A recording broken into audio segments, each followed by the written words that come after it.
देखिए आप लोग के बताए थे कि कुछ टिप्स बताएंगे कैसे लिखना है। हम अपनी तरफ से बताते हैं कि कैसे आप लोग लिख सकते हैं तो ज्यादा बेहतर होगा। तो किस तरह से ये टिप्स है, बहुत ही इंपॉर्टेंट टिप्स है। तो आप लोगों का 3 पार्ट में आता है। पहला ग्रुप ए में आता है आपका ऑब्जेक्टिव, उसके बाद ग्रुप बी में आता है आपका 4 मार्क्स वाला, और ग्रुप सी में आता है आपका 6 मार्क्स का। तो ग्रुप ऐसा कोई कोई छात्र करते हैं कि सबसे पहले ग्रुप सी लिखने लगते हैं, फिर 2 पन्ना लिखें ग्रुप बी लिखने लगते हैं। तो इस तरह से नहीं लिखना है। सबसे पहले ग्रुप ए हेडिंग देना है। जैसे काफी है तो सबसे पहले तो चौथाई दोनों दाने छोड़ दीजिए। जैसा कि देखिए कितने अच्छे ढंग से लिखे हैं, दोनों तरफ से चौथाई छोड़ा गया है। तो दोनों साइड से तो दिया हुआ रहता है, कॉपी पे दिया हुआ रहता है, छोड़ देना है। और सबसे पहले ऊपर में लिख दीजिएगा ग्रुप ए, उसके बाद सोल्व कीजिएगा। ग्रुप ए में 20 को ऑब्जेक्टिव है तो 20 को सोल्व कर लेना है। उसके बाद ग्रुप बी में चलना है। सीरियल ढंग से चलिएगा तो काफी जांचने वाला को भी बेहतर ढंग से मजा आएगा और अच्छा नंबर भी दे सकता है। तो ग्रुप बी में अगर आपको चौथा के प्रश्न का है तो चौथा लिखिए, 5वां है 5वां लिखिए, मैंने आगे पीछे कर सकते हैं। इसमें ये नहीं कि ग्रुप बी लिखे और दूसरा नंबर में ग्रुप सी लिखे, तो इस ढंग से नहीं लिखना चाहिए। अगर प्रश्न नहीं जानते हैं 2 को लिखे 3 और 1 2 को नहीं जानते हैं तो 1 से 2 पेज छोड़ दीजिए आप अपने आइडिया से। उसके बाद ग्रुप सी को लिखिए, इस ढंग से लिखिएगा तो ज्यादा बेहतर होगा। तो ग्रुप सी ये सब थोड़ा सा सीरियली ढंग से रहेगा ना तो अच्छा रहेगा आप लोग के समय। क्या कैसा था? देखिए आप लोग एग्जाम में क्या ताकि एग्जामिनर सोचता है ना कि हमको बहुत आसानी हो, हम लोग को पैसा मिलता है जांच करने में, वो यहाँ रहेगा ये वहाँ रहेगा तो सब थोड़ा भी नहीं अच्छा से मार्क्स दे पाएगा। और सीरियल ढंग से रहेगा ना तो उसको भी मजा आएगा। नहीं सही से लिखे या नहीं लिखे देखेगा कि नहीं ढंग से लिखा हुआ है, नंबर देते जाएगा सही से इस ढंग से। यही मैं बताना चाह रहा था कि सीरियल ढंग से लिखे, group A group B group C है इस तरह से। जैसे ग्रुप बी के देखिए ना जिनका पूरा सिलेबस कंप्लीट हुआ, अब ऐसा भी होता है ग्रुप बी में 2-3 क्वेश्चन आ ही ना रहा है कुछ तो वो सब पेज छोड़ देंगे, 1-1 2-2 पेज छोड़ देंगे। उसके बाद ग्रुप से स्टार्ट करेंगे और लास्ट टाइम में थोड़ा सा उसको भर दीजिए। पेज नहीं छोड़िए, उसको लास्ट में लिखने का ट्राई कीजिए ताकि वही क्वेश्चन जो पहले छोड़ेंगे। क्योंकि एग्जामिनर बहुत सा एग्जामिनर का माइंड बहुत तरीका से होता है, ठीक है। कोई जरूरी नहीं, बहुत सारी एग्जामिनर सोचता ये है कि group A group B group C लिखा है तो अच्छा से है। बहुत सारी एग्जामिनर आपको माइंड के जांचेगा और माइंड वाला जो एग्जामिनर मिल जाएगा ना वो आपको देखेगा कि आप किस तरह से क्वेश्चन लिखिए। आप ग्रुप सी अगर आपसे पहले आ रहा है तो वो भी लिखने का ट्राई कीजिए। ऐसा कोई जरूरी नहीं कि ग्रुप बी नहीं आ रहा है तो पहले यही ट्राई कीजिए। सर का कहने का मतलब क्या कि क्वेश्चन लिखने के पहले ये डिनोट कर दीजिए कि जो क्वेश्चन हम लिख रहे हैं वो कौन सा ग्रुप ए का लिखिए बढ़िया से। 6 आ रहा है पहले तो आप 6 ही लिखिए, लेकिन उसके पहले ये डिनोट होना चाहिए। आप लोग का किन्हीं का कॉपी में बहुत सा देखे हैं सिर्फ 7 लिखा हुआ है, उसका क्या है आंसर है क्वेश्चन है और है क्या ऐसे कुछ पता नहीं। ग्रुप बी में भी लिख रहे हैं तो ग्रुप बी लिखिए इस तरह से, और उसके बाद क्वेश्चन नंबर 6 है तो 6 लिखिए और बला तो और ऊपर में दर्शा दीजिए इस तरह से। उसके बाद आंसर दीजिए ज्यादा। इसमें देखिएगा एक चीज और आप लोग को बता देना, आप लोग तो स्केल लेके जाते होंगे, नहीं लेके जाते हैं तो लेके जाइएगा। मान लीजिए 6 नंबर क्वेश्चन है ना, ये 6 लिख दीजिए। इसके ब्रैकेट में यहाँ पे नंबर लिखता है, देखो क्वेश्चन नंबर यहाँ पे आंसर लिख लीजिए, इसके ऊपर डबल लाइन यहाँ पे कर दीजिए और ये छोड़ दीजिए। एक इसके नीचे भी छोड़ सकते हैं, आप यहाँ से स्टार्ट कीजिए और ज्यादा पॉइंट में लिखेगा तो उसका स्टार मार्क्स ऐसे एरो या ये सब सिंबल थोड़ा सा यूज कीजिएगा। इससे ये होता है कि जो पॉइंट आप लिखे ये इम्पोर्टेंट पॉइंट है। जो एग्जामिनर रहेगा इस पॉइंट पे ज्यादा केयर करेगा। क्यों केयर करेगा? इसके पहले स्टार लगा हुआ, स्टार का मतलब कुछ इम्पोर्टेंट होता है। ये सब पॉइंट लास्ट में लिखना ना भूलिएगा। बहुत सारे लोग रहते हैं ना कि जैसे हार्मोनिक डिस्टॉर्शन लिखना है तो सीधा लिखने लगते हैं। ये नहीं कि हार्मोनिक डिस्टॉर्शन का एक टॉपिक बना दे और उसको अंडरलाइन कर दो, उसके नीचे से लिखिए इस ढंग से। इसके बार्किंग लिखना है तो बार्किंग लिख करके कंस्ट्रक्शन सिंबल लिखना है तो सिंबल लिख के उसको किए। कंस्ट्रक्शन लिखना है कंस्ट्रक्शन लिख के उसको दर्शाएं। इस तरह से मेन पॉइंट को ब्लू ब्लैक यूज कीजिएगा, पेन ज्यादा बेहतर होगा। मेन पॉइंट ये सब जो होगा ना उसको ब्लैक से और आपको ब्लू और पेंसिल से फिगर बनाएगा ज्यादा बेटर होगा।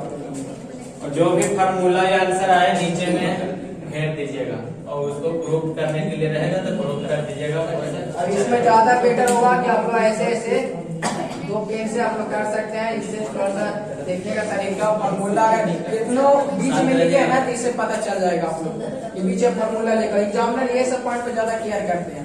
अब लैंग्वेज उतना रहेगा, सबको 24 पेज रहता है, तो मैक्सिमम लोग 17 पेज 16 पेज पूरा लिख करके आते हैं। एग्जामिनर को भी पता रहता है कौन स्टूडेंट कितना क्या लिखता है, इसलिए फिगर, फॉर्मूला और एक की पॉइंट लास्ट में लिखना कोई मत बोलिएगा। की पॉइंट में वही पॉइंट लिखिएगा आप लोग जो उसके सटीक और सही पॉइंट होगा। अगर की पॉइंट में आप लोग सोचिएगा कि एक ही लैंग्वेज को बार बार घुमा के लिखेंगे, एग्जामिनर के पास बहुत सा माइंडेड होता है, पता कर लेगा। तो 4 पॉइंट आप बढ़ा भी सकते हैं। जैसे कोई लैंग्वेज लिखे है, इतना सारा लैंग्वेज है, तो लैंग्वेज लिखे और स्टार बना के इसी लैंग्वेज का सिर्फ पॉइंट 2-4 को बना दीजिए तो मार्क उठाना है। फिर ये तरीका है सर। ताकि ये सब उनका एक्सपीरियंस मेरे पास है, ठीक है। टीवी रेडियो एनालॉग जितना भी है सबका है। इसमें सब में मार्क्स ज्यादा आने का रीजन यही है, इसमें की पॉइंट लिखना मत भूलिए आप। ये सब ध्यान रखिएगा। कॉपी अगर मिल गया है कहाँ पे क्या नीचे रख दीजिएगा।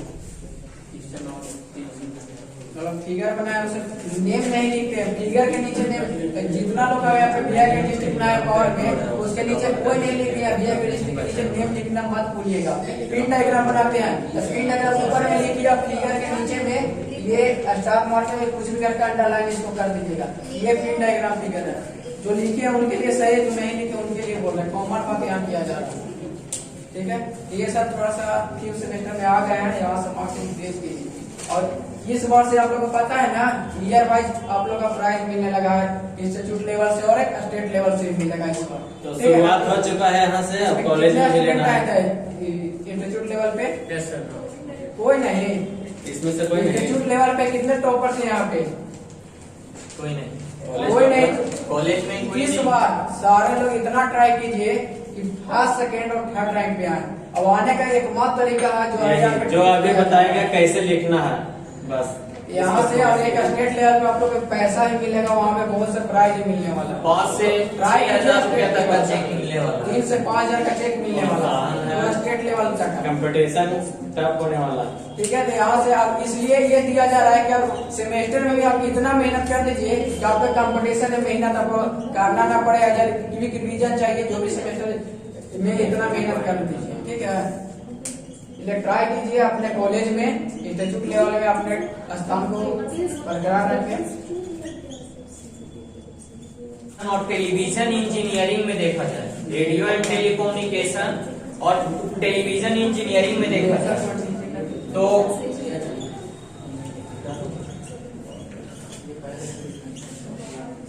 देखो, रेडियो एंड टेलीकम्युनिकेशन में कैसे इसको डिवाइड करना है। रेडियो एंड टेलीकम्युनिकेशन में ओवरऑल अगर A to Z पॉइंट को देखा जाए तो बहुत कुछ है। जैसे क्या है, तो ऑब्जेक्टिव क्वेश्चन आ जाता है, ग्रुप बी में 4 नंबर में क्वेश्चन आ जाता है, 6 नंबर में न्यूमेरिकल क्वेश्चन आ जाता है। तो इसको कैसे अलग अलग करना है, ओवरऑल देखोगे तो बहुत बड़ा लगेगा, लेकिन इसको हमको क्या करना है, छोटे छोटे पार्ट में डिवाइड कर लेना है। 6th सेमेस्टर में जब हम लोग पढ़ रहे थे, 6th सेमेस्टर का रहे, जब 3rd सेमेस्टर में आप लोग सी प्रोग्रामिंग पढ़ रहे होंगे तो वहां पे एक पढ़ाया क्या होगा, एल्गोरिदम। हम लोग क्या करते हैं, किसी भी प्रॉब्लम को, जो भी हमारा प्रॉब्लम रहता है उसको क्या करते हैं, सबसे पहले छोटे छोटे पार्ट में डिवाइड कर लेते हैं और उसके बाद हर एक को सॉल्यूशन करते हैं। सेम टू सेम वही काम आपको यहाँ भी करना है।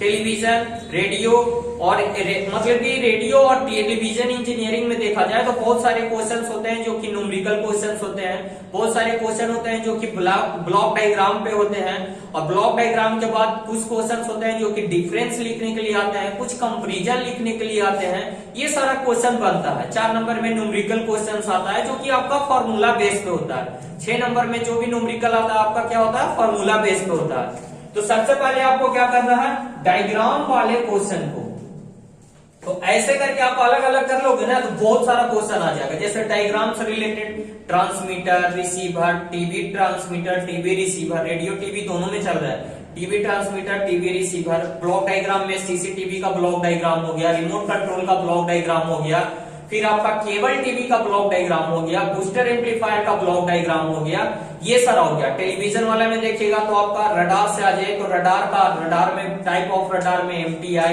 पीपीआई, फिर आपका कंटिन्यूअस वेव रडार वगैरह, ये सब कितने सारे रडार वाले में ब्लॉक डायग्राम हो जा रहा है। सैटेलाइट वाले में आएगा तो सैटेलाइट का block diagram, basic element of radar का block diagram, basic element of communication का ब्लॉक डायग्राम, कम्युनिकेशन सिस्टम का ब्लॉक डायग्राम।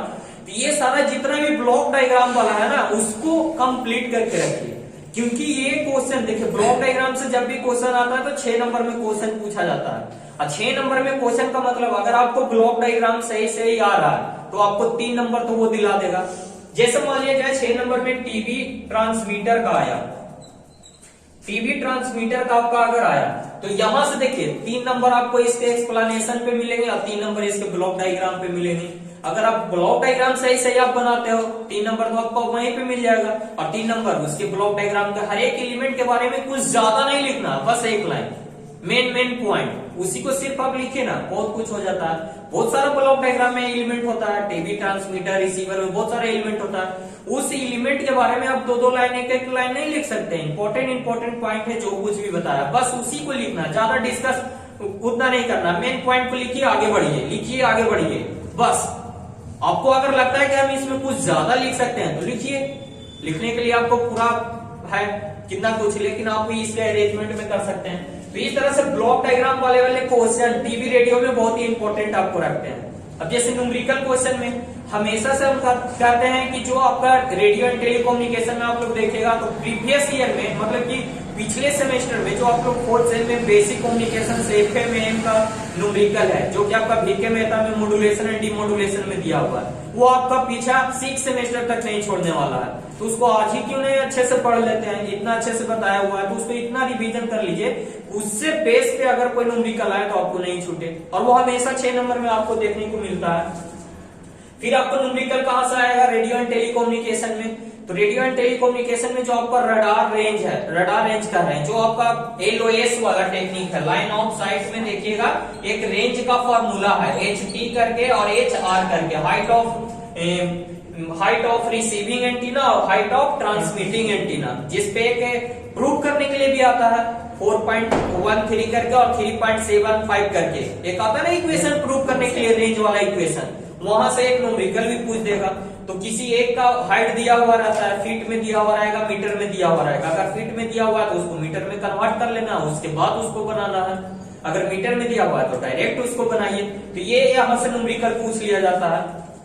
फिर आपको यहाँ से न्यूमेरिकल कहां से आएगा, तो न्यूमेरिकल आपको इसमें बनता है इमेज वाला फ्रीक्वेंसी से, IF वाला, रेडियो एंड टेलीकम्युनिकेशन में आप लोगों ने पढ़ा होगा super heterodyne AM receiver, super heterodyne FM receiver, तो उसमें हम लोग इमेज फ्रीक्वेंसी बराबर पढ़ा था कि नहीं, IF सिग्नल, तो वहां से एक क्वेश्चन बनता है, वहां से एक न्यूमेरिकल पूछ लिया जाता है, जो इमेज फ्रीक्वेंसी से जो आपको बताए थे FS+2IF करके होता है फॉर्मूला, उस पे बेस्ड पूछ लिया जाता है। तो वो वाला 4 नंबर में पूछेगा आपको क्वेश्चन। फिर और जितना भी क्या पूछेगा, तो और मेन पॉइंट देखिए, मेन पॉइंट जैसे कोई आ जाएगा, मान लिया जाए 4 नंबर में टेलीविजन में क्या क्वेश्चन आता है, तो लिखने के लिए आ जाएगा एप्लीकेशन ऑफ CCTV, क्वेश्चन आ जाएगा एप्लीकेशन ऑफ रडार, क्वेश्चन आ जाएगा कि एप्लीकेशन ऑफ सैटेलाइट कम्युनिकेशन। तो ये सारा क्या है, VVI पॉइंट्स है। तो इसको VVI पॉइंट 4-5 पॉइंट आपको याद रखने हैं, जो कि हम लोग कुछ नहीं, जो आसपास में देख रहे हैं वो सारा कुछ है।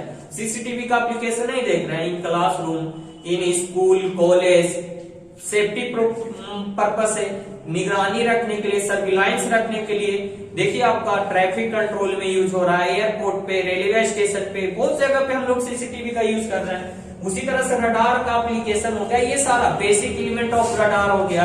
रडार का मेन टॉपिक क्या होता है, तो डुप्लेक्सर आ जाता है 4 नंबर में। तो ये सब जो है VVI है, जो कुछ भी आप लोग को सारा कुछ बताया हुआ है, आप लोग को यहाँ बताया हुआ है, और जो YouTube पे पढ़ रहे हैं YouTube पे भी हर एक सेक्शन का आप लोग को मिल जाएगा। तो देखिए सबसे पहली बात कि आपको ये क्लास आज के बाद बंद होने वाला है, तो आप लोग को रिवीजन कहां से करना है, तो YouTube से ही आप लोग को रिवीजन करना है। YouTube पे जाना है, हर एक सब्जेक्ट का प्लेलिस्ट बना हुआ है। मोस्टली अगर आप लोग देखोगे तो टीवी और रेडियो का A to Z topic wise, हर एक टॉपिक वाइज VVI, हर एक यूनिट का VVI भी सिर्फ उस पे बताया हुआ है, और वही क्वेश्चन डायरेक्ट रूप से आपके एग्जाम में आने वाला है। तो उसको तो एकदम नहीं छोड़ना है, जितना भी बताया गया उसको कंप्लीट कर लेना है। फिर आ जाइए, जितना भी देखिए कोई भी टॉपिक, जैसे सर ने बताया कि कोई भी अगर थ्योरी क्वेश्चन आ जाता है उसको हम 2 पेज में लिखते हैं, तो उसके बाद नीचे में एक की पॉइंट जरूर बनाइए, जो कि बताया गया स्टार लगा के एकदम बनाइए वीवीआई पॉइंट। और उसमें जैसे हम मान लीजिए रेडियो रिसीवर के बारे में आ गया लिखने के लिए, FM AM रेडियो रिसीवर होता है, तो उसमें से आ गया, तो FM वाले के लिए आ गया, तो FM वाले में क्या लिख सकते हैं, ये लिख सकते हैं कि इसमें हम लोगों ने मेनली रूप से जो हमारा डीमोडुलेटर है वो किस टाइप का डीमोडुलेटर यूज किया, तो फेज डीमोडुलेटर या फिर फ्रीक्वेंसी डीमोडुलेटर। फिर इसमें हम लोगों ने IF सिग्नल जो निकाले FM के लिए, तो उसका कितना वैल्यू होता है, 10.7 होता है। इस तरह से क्या हो गया, VBI पॉइंट हो गया रेडियो रिसीवर का VBI। FM रेडियो रिसीवर का रेंज कितना होता है, तो 88 मेगाहर्ट्ज से 108 मेगाहर्ट्ज। ये सब क्या हो गया, की पॉइंट हो गया, तो इसको आप लोग लिख सकते हैं। फिर नीचे लिख सकते हैं एक पॉइंट कि ये जो आपका रेडियो रिसीवर वो किस प्रिंसिपल पे बेस्ड है, तो सुपर हेटेरोडाइन प्रिंसिपल पे बेस्ड है। तो ये सारा आप लिख सकते हो, तो ये सारा हो गया। तो जब भी थ्योरी लिखो तो उसका की पॉइंट नीचे स्टार लगा के 2-3 पॉइंट जो कुछ भी आपको आता है वो जरूर लिखो। वो क्या है ना कि आपका डबल कर देता है। कहने का मतलब अगर वो थ्योरी देख करके 2 पेज देख करके अगर वो माइंड में सेटअप किया होगा कि अगर ये 4 नंबर का है तो इसको हम 3 नंबर देंगे, कि एट लास्ट में अगर 3 पॉइंट आप दे देते हो तो वो 3 नंबर की जगह आपको 4 नंबर देके आगे बढ़ जाएगा। मान लीजिए यही क्वेश्चन 6 नंबर में आएगा, तो वो देखा थ्योरी उसको माइंड में कर रहा है कि ये तो कहानी लिख दिया है, इसको हम 4 नंबर देके आगे बढ़ जाएंगे, लेकिन लास्ट में उसको 2-3 पॉइंट मिल जाएगा देखने को, ये 4 नंबर तुरंत आपका 6 नंबर में इंक्रीज कर जाएगा। तो ये होता है। हम लोग को पेपर में क्या करना है, हमको पेपर को कुछ इस तरह से लिखना है कि अगर वो शुरू में देख करके माइंड बनाए हमको नंबर कम देने का, लेकिन लास्ट में देखते देखते वो अपना माइंड कन्वर्ट कर दे, तो इसको कहते हैं माइंड को कन्वर्ट करना। अब उस पेपर जो चेक करने वाला है उसको आप कैसे कन्वेंस करते हो, ये आपके आंसर में होना चाहिए। जैसे उसका हम पेपर जब चेक कर रहे थे तो देख रहे हैं कि शुरू में कुछ नहीं लिखा हुआ, फिर लास्ट में देख रहे हैं कि किसी न किसी तरह से ये तोड़ मड़ोड़ करके उसका आंसर कुछ न कुछ इंपॉर्टेंट पॉइंट लाके लास्ट में डाल दे रहा है।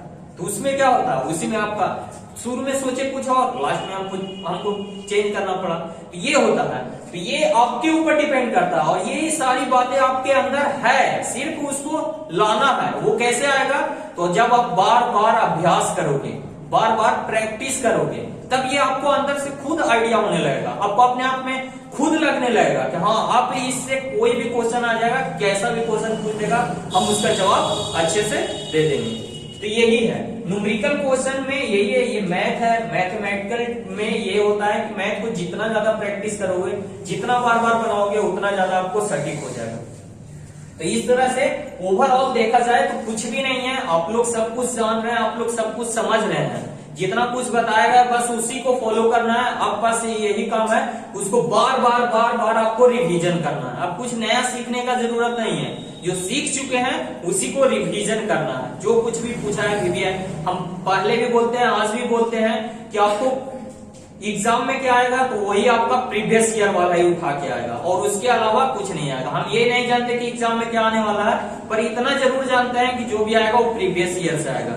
तो कुछ नहीं करना है, सक्सेसिव 2 ईयर का कोई भी प्रीवियस ईयर का क्वेश्चन निकालिए, उसको अगर आप सोल्व करते हैं, जैसे 2016 का सोल्व करिए, 2017 का सोल्व किए, या फिर 2017 या 18 का सोल्व किए, या फिर 18 या 19 का सोल्व किए, तो ये 2 सक्सेसिव कोई भी ईयर का कोई भी सब्जेक्ट का क्वेश्चन सोल्व कीजिएगा, वो ओवरऑल आपका क्या कर देगा, सिलेबस कंप्लीट कर देगा। तो इस तरह से सिलेबस कंप्लीट करके आपको क्या करना है, सारा कंप्लीट कर लेना है। हर एक सब्जेक्ट का हर एक फंडा है, क्या पढ़ना है क्या नहीं आप लोग को बताया गया है, उसी अनुसार आप लोग कंप्लीट करते रहिए। और किसी तरह का कोई प्रॉब्लम होगा तो हम लोग हैं, व्हाट्सएप है, यूट्यूब है, क्वेश्चन बताइएगा, उसके अनुसार आप लोग को आखिरी लास्ट के एग्जाम तक भी आपको हेल्प किया जाएगा। बाकी तो मेहनत आप लोग को ही करना है, और ये मेहनत आपके ऊपर डिपेंड करता है कि कैसे क्या करना है। होगा इसके साथ साथ 2-3 पेपर और है, मेजरमेंट, पावर और माइक्रो, ये 3 का आप लोग कवर कर लेना किसी भी हाल में। ये 3 कवर हो गया तो आपका परसेंटेज तो भी बहुत अच्छा जाएगा ही जाएगा।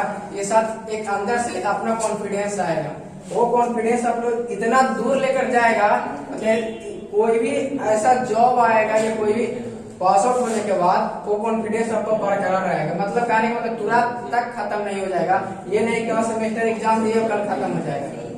ठीक है, तो इसमें एक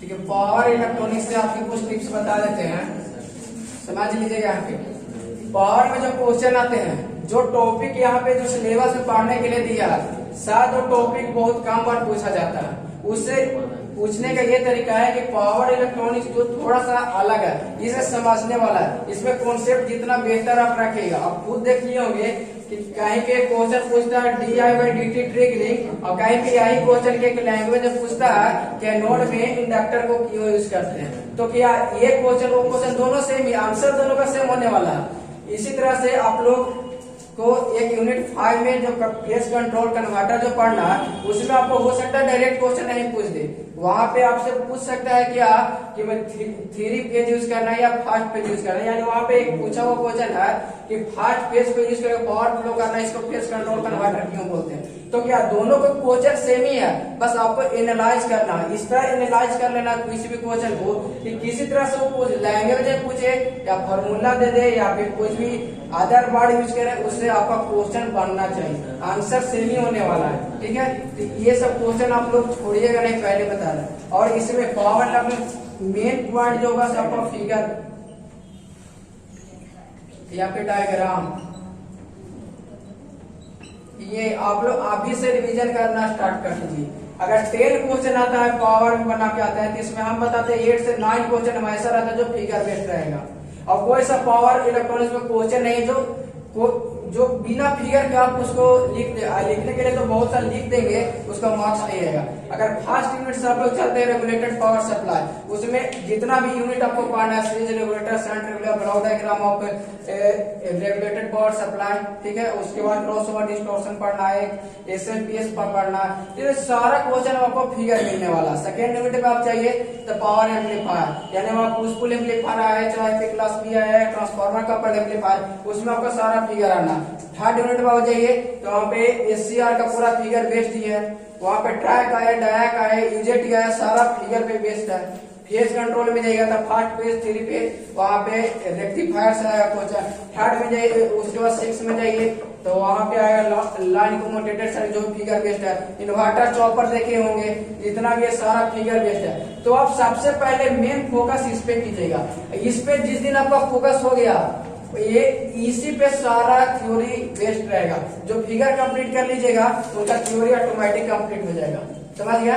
पहला पॉइंट इस पे आप लोग सब लोग अभी से फोकस करना स्टार्ट कर दीजिए। डेली का फर्स्ट डे से हम बता रहे हैं, जितना भी फिगर है उस पे कमांड रखे, फिगर पे जो कमांड रखे उनका लिए थ्योरी बहुत इजी हो जाए। सब सारा कुछ इसी से एनालाइज करना है आपसे और सारा कुछ इसी लिखना। ये पूरा लिखने का और लास्ट में की पॉइंट के बारे में सर बताएं, जो आप थ्योरी लिखिएगा उसी थ्योरी में से कुछ ऐसा होगा 5-6 पॉइंट आप लोग खुद से चूज कर सकते हैं जो कि आपका इंपॉर्टेंट होगा। वही 5-6 पॉइंट जो थ्योरी लिखे ना, उसी का 5-6 पॉइंट आप की पॉइंट लिख दीजिए या फिर इंपॉर्टेंट पॉइंट लिख दीजिए, उसको अंडरलाइन करके उसके नीचे 5-6 पॉइंट लिख लीजिए। उससे क्या होगा तो वहां पे पॉइंट आपको जो भी एग्जामिनर रहेंगे पॉइंट पढ़ेंगे, इसे सब पता चलने वाला है कि जो पॉइंट आप ऊपर में लिखी है उससे ये शॉर्ट नोट से होता है ना, शॉर्ट नोट में क्या लिखा जाता है, बस उसका इंपॉर्टेंट पॉइंट, बस वही काम यहाँ पे करना है। ठीक है, अब फिगर आप लोग जितना अच्छा से बनाइए, अब फिगर का नेमिंग करना मत भूलिएगा।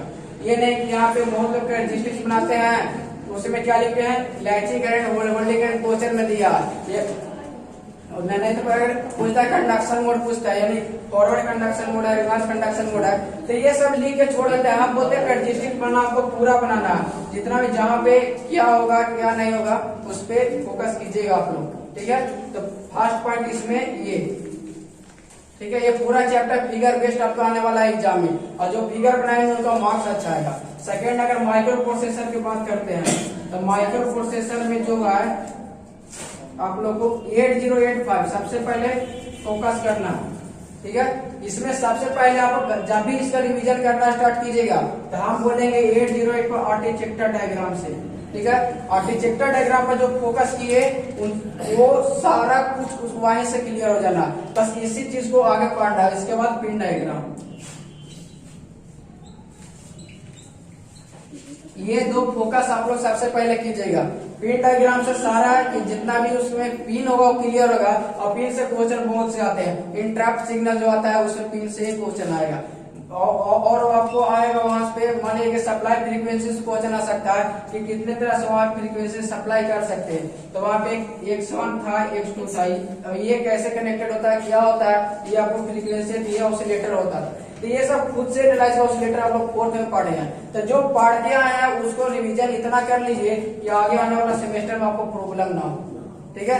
तो ये पिन डायग्राम और चिप्टर डायग्राम ये पूरा 8085 का खत्म कर देता है। ये दो कंप्लीट होने के बाद इसके बाद एक आता है असेंबली लेवल लैंग्वेज, और जितना कमांड आपको इस दो पर होगा असेंबली लेवल लैंग्वेज उतना ही इजी हो जाएगा आपके लिए। असेंबली लेवल लैंग्वेज में क्या है, वहाँ पे जनरली आपको पढ़ना है इंस्ट्रक्शन। तो इंस्ट्रक्शन अगर यहाँ से क्लियर करा, डिजिटल डायग्राम से अगर इंस्ट्रक्शन आप क्लियर कर लीजिएगा तो वही इंस्ट्रक्शन वहाँ यूज करेंगे। एड्रेसिंग मोड यहाँ से आपका क्लियर होगा, सेम चीज वहाँ पे करना। तो उसको रटने का ट्राई मत कीजिएगा, वहाँ पे आएगा कुछ भी क्वेश्चन आ सकता है। इसे बेसिक पॉइंट आप लोग करके रखिएगा, ठीक है। उसके बाद एक पढ़ना है A to D कन्वर्टर आप लोगों को, और D to A कन्वर्टर, ठीक है। तो ये आपको पढ़ना है किसमें, मेजरमेंट में भी आप लोग को पढ़ना है। और ये माइक्रो प्रोसेसर को फर्स्ट डे एग्जाम है, ये मत करिएगा कि फर्स्ट डे भी A to D पढ़िए उतना ही अच्छा से, और फिर